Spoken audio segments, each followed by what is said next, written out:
Welcome, virtual reality buffs and 360-degree adventurers. Today we're stepping into Bryce Canyon National Park, not just looking at it, but hiking through in full surround.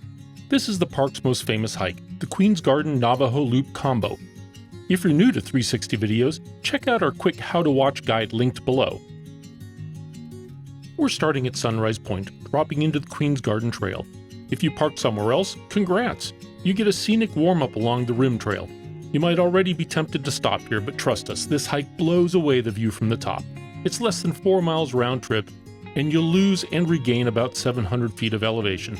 Think of it as a scenic stairmaster built by nature. Descending from Sunrise Point, it's clear that Bryce Canyon is basically an erosion masterclass with a PhD in wow. We started early on an October morning to dodge the heat and beat the selfie stick traffic jam. As we pass the tops of the Hoodoos, those wildly spiky towers that look like they're melted castles, it's hard to believe they're still here after the next big storm. Erosion giveth, erosion taketh away.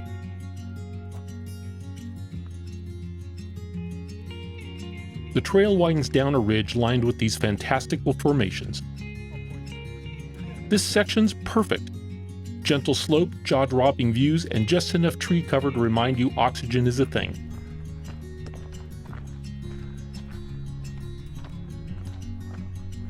Every turn feels like a new postcard.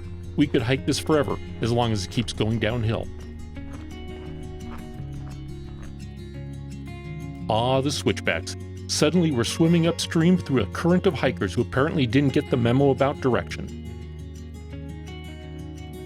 We briefly wonder if there's a secret counterclockwise only rule we missed. We press on anyway, rebels that we are. We have a sneaky plan that will unfold later in the hike. Don't you hate it when everyone else is wrong? A new batch of switchbacks restores our faith in humanity, though we still suspect that the last group was on a bus tour that upset the driver. "Sure, go ahead, hike it backwards," he probably said.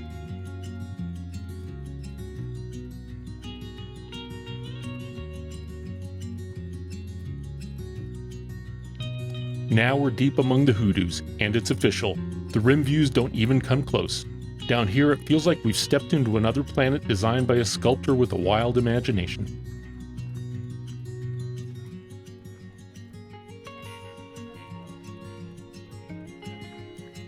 Our first trail tunnel confirms that this isn't just any trail, it's got architecture. We're in the Hoodoos world now.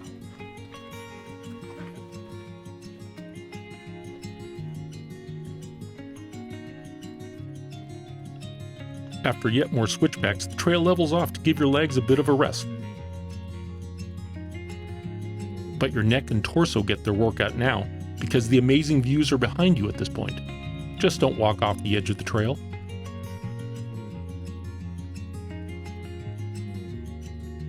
We carry on towards some lower Hoodoos ahead to distract us from the amazing views behind us.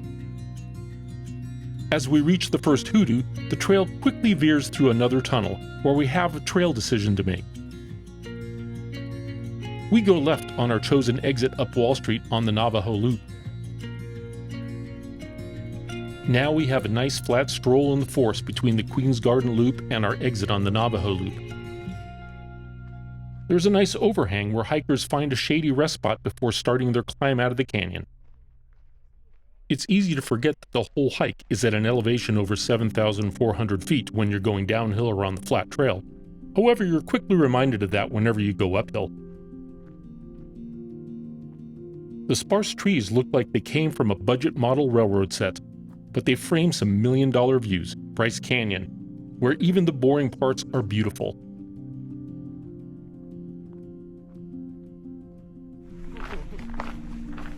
Finally, we round the bend to get our first view of the ascent we'd have to make to get out of the canyon.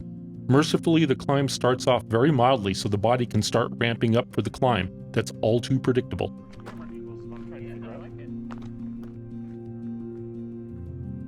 Then our leisurely forest walk comes to an end as we start getting back among the Hoodoos. The scenery becomes more spectacular by the footstep, so you don't even notice that the trail is steepening. The climb among the Hoodoos starts in earnest as we pass what may be the most antisocial couple we've seen on the hike yet.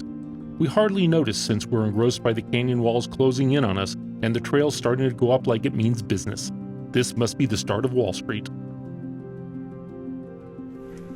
We go further, passing some obviously lost hikers. You know how far Wall Street is? I think you're in it. Oh. As the climb gets even steeper, the canyon offers one gift: shade. Sweet, temporary, wonderful shade.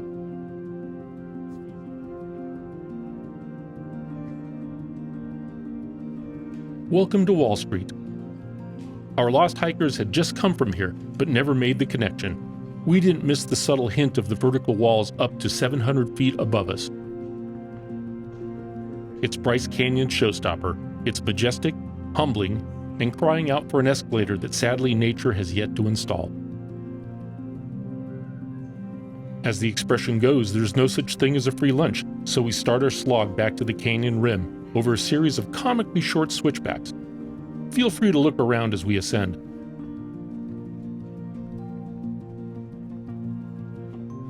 Then we must crouch through a short, in every dimension, tunnel before finding even more but longer switchbacks.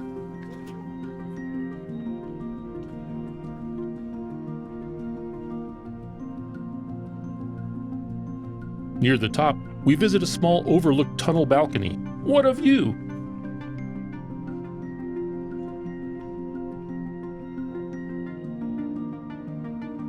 Finally, we reach the top and get to take in the view from Sunset Point as a reward for climbing back from the over 700-foot abyss.